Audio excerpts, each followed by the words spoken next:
You know, it is kind of wild when you really think about it. The person walking past you right now in that like unbranded 5-year-old jacket and driving a slightly faded car, they are probably the one with the huge savings account. Oh, absolutely. Yeah. Way more likely than the guy revving the brand new sports car at the red light. Mm. We see this quiet difference every single day. We rarely say it out loud. I mean, we are just so deeply wired by the world around us to assume that money has a very specific look. Right, like a shiny watch. Exactly. A certain watch that catches the light or the right logo on a bag or this huge green lawn. We just naturally mix up the look of having money with the actual, math of keeping it. And that is exactly what I want to get into today. Yeah. Because we really need to break that illusion. Mm. We are doing a deep dive into what quietly rich people actually spend their money on. And like what they just walk right past. It is the real money lesson most of us never got in school. Yeah, exactly. And whether you are just starting out with your first real paycheck, or you have a mortgage, or you are looking at retirement, the choices we are going to talk about will totally change how you look at your own income.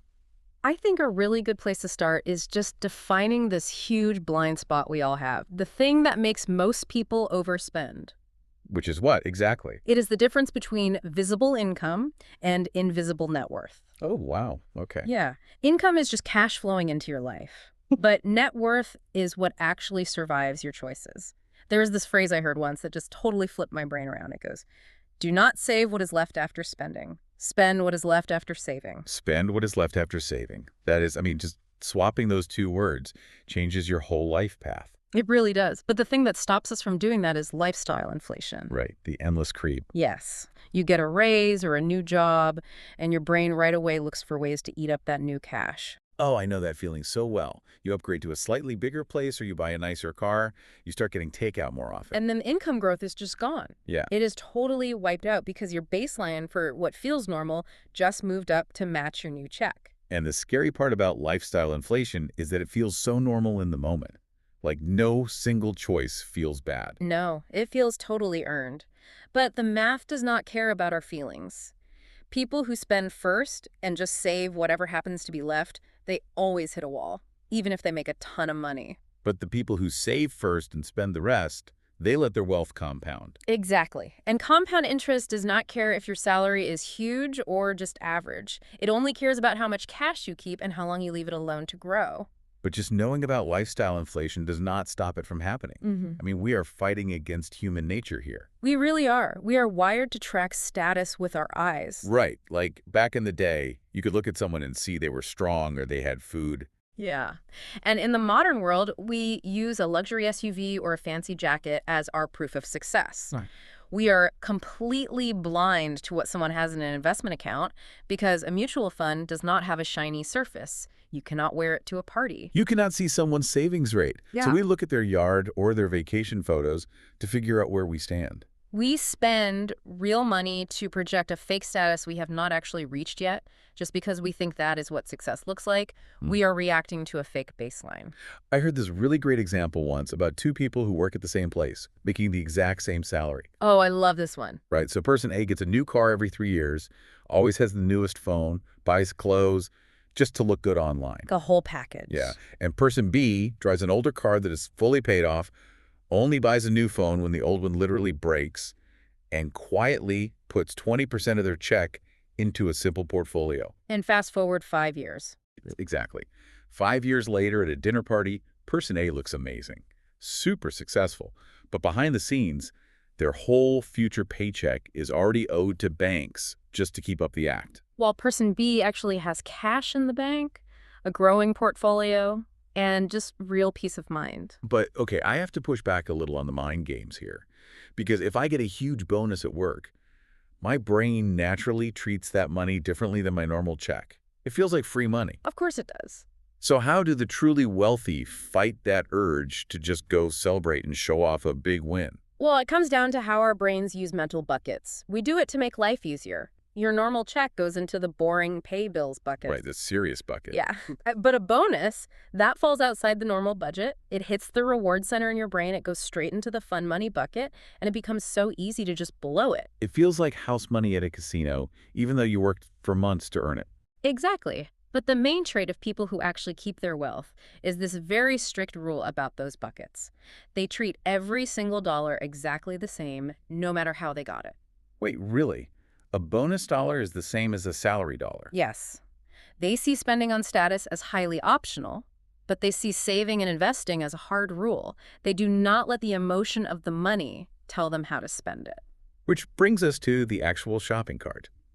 If our brains are always pushing us to buy things we can show off, what are the traps? Like, what are the things people buy that make them look rich but keep them broke? There are a few major ones, and we can group them by the behavior behind them.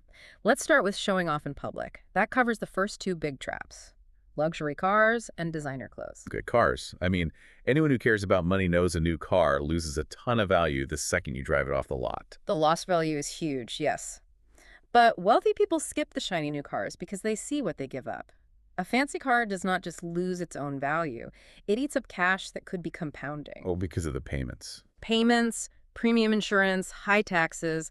You are blocking thousands of dollars a year from ever growing. Truly rich folks mostly drive quiet, normal cars that are a few years old, and they pay cash. They just drive them until they cost too much to fix. Yep. And they take that heavy car payment and put it into things that actually make them money. Okay, but what about clothes? This one trips me up. Yeah. Because doesn't good quality just cost more? If I buy a well-made suit, it is going to be pricey. Why do we assume the wealthy are the ones buying the crazy brand names with the huge logos? It is the difference between paying for good work and paying for a billboard. A billboard. Yeah. Wealthy people do buy quality. They want things to last. But clothes that are made just to be seen by strangers, the ones with loud logos and famous patterns, they are priced for that brand fame, not for the fabric. Wow, that makes sense. You are paying extra just to prove you can afford the brand. Exactly. When you buy that loud jacket, you pay a massive markup just to be a walking ad. So they just buy normal, well-made stuff that does not scream for attention. Yeah. And they buy it less often because it lasts. You got it. They do not need to buy a new wardrobe every year just to prove to the guy at the coffee shop that they have money. That is so freeing, honestly. Okay, what is the next trap? The next ones are about buying fake safety. Things like taking out the biggest mortgage the bank will give you or buying extended warranties. Well, the mortgage trap is so sneaky Yeah. because they make it feel like you won a prize. You give them your papers and they say, great news, you qualify for an $800,000 loan. And your brain just resets on the spot. Yes, you suddenly feel like you deserve that huge house and anything smaller feels like a loss. And keep in mind, the whole housing world, the agents, the banks, they make more money when you spend to your absolute limit. It boosts their cut and their interest. But smart money avoids that ceiling entirely. They buy way under what the bank says they can have. Yes. Because if you buy at the absolute edge of your limit, you leave zero room for real life. Your house payment becomes this black hole. Right, because taxes go up or the roof leaks or groceries get expensive. And you have no extra cash because the house took it all. By buying a cheaper home, the mortgage is just one small line on the budget. It leaves plenty of space to fix things, invest, and, actually live your life. It is the best defense against being house poor. And what about the warranties?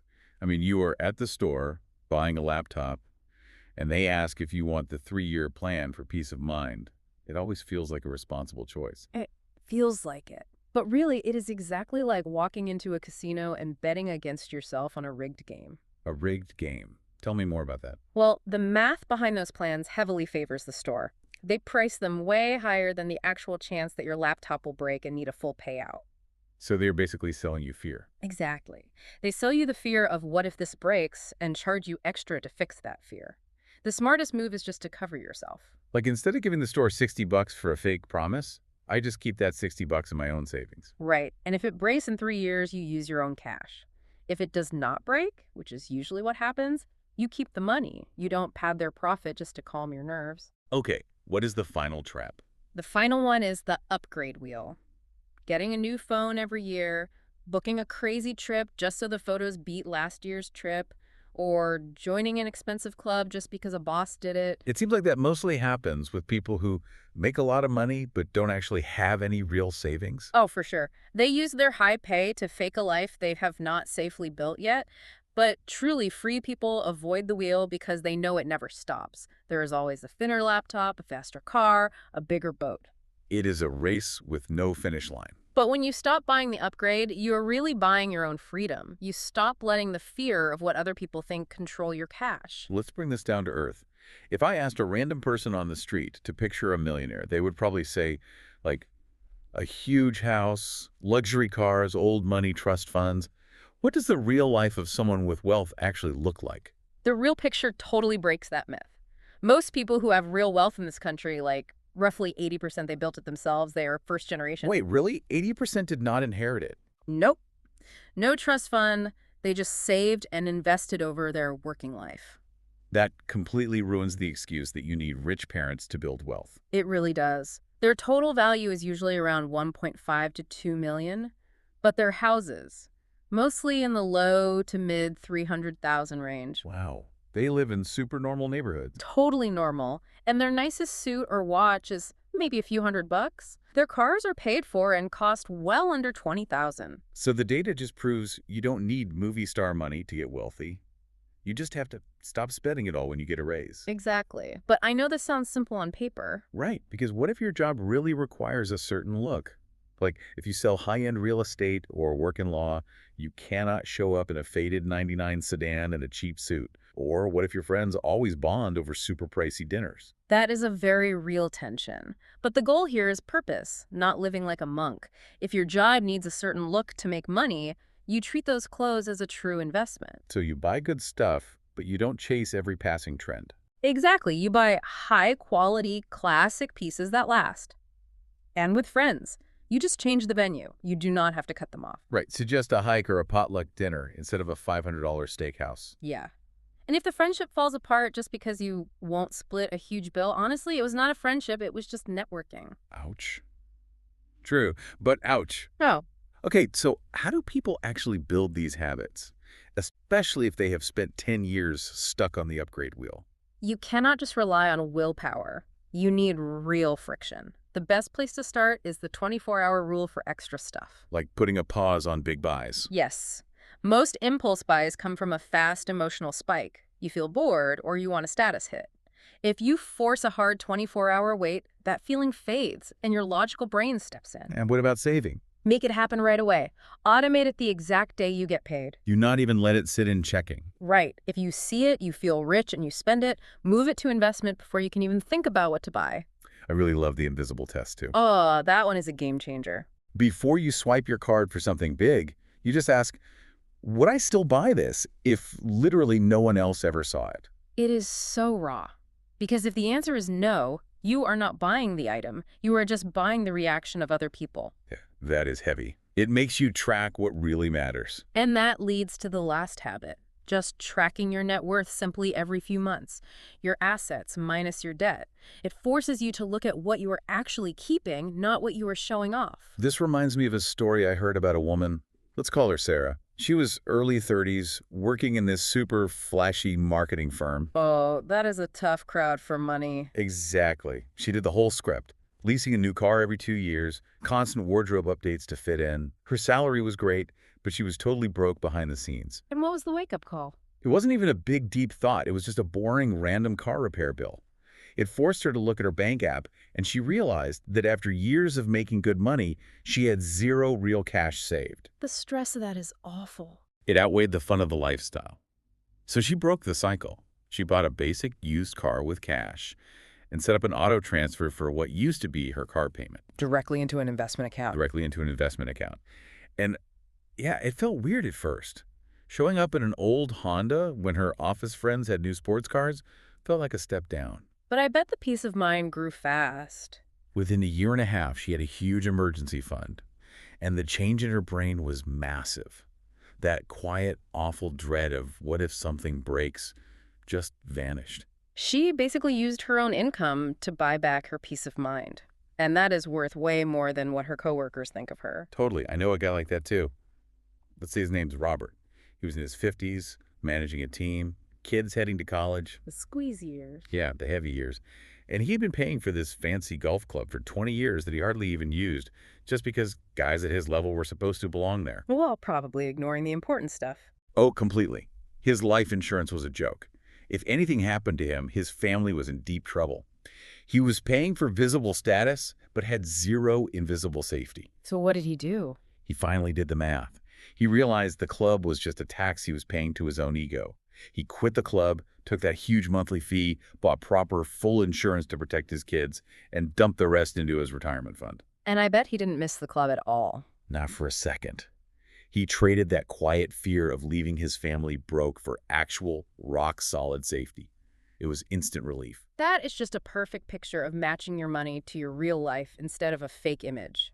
But let me ask you about a harder situation. Okay, what is that? What about folks who are drowning in credit card debt right now? Does this invisible wealth idea still work when you are in a deep hole, or is it just for people with extra cash? It is honestly the most important idea for someone in debt.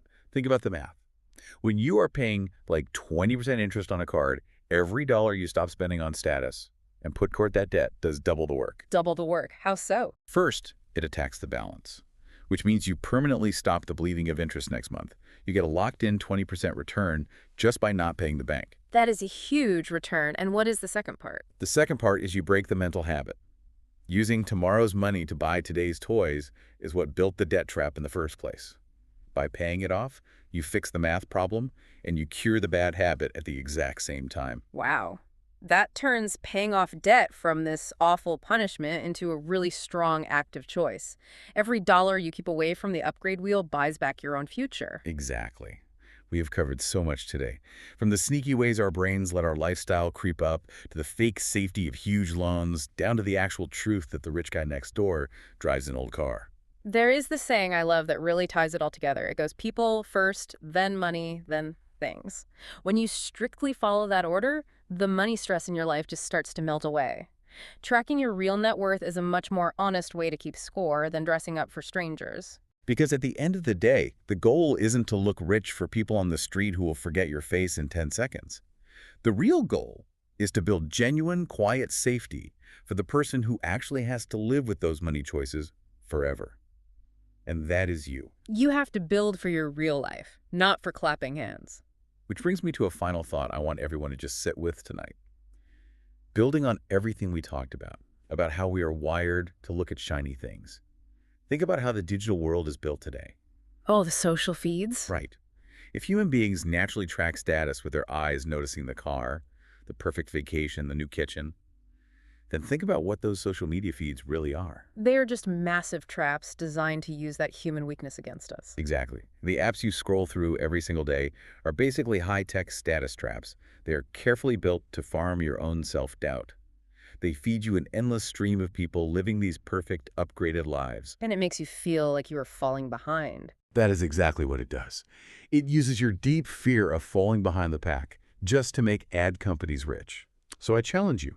The next time you were scrolling tonight and you feel that sudden, urgent need to buy something you didn't even know existed 5 minutes ago, or book a trip you never planned, just stop. Stop and ask yourself, am I buying this because it truly makes my life better, or because a clever design knows exactly how to trigger my fear of falling behind? Let that sit with you for a bit. These thoughts, these questions, they don't have to stop here. Money Geeks has many more podcasts and videos just like this one. Subscribe to the channel and explore other episodes. They all flow the same honest way. If this podcast felt genuinely useful to you, share it with even one person in your life. That one share can bring a real change in someone's life, and it helps Money Geeks reach more people who truly need this. If this brought you real value, look for the join button right next to the Money Geeks logo below this video. Click it and become a member of the Money Support Circle. Your support helps honest money awareness reach thousands who are silently struggling. Money Geeks moves forward because of you. Thank you so much from the heart for being here.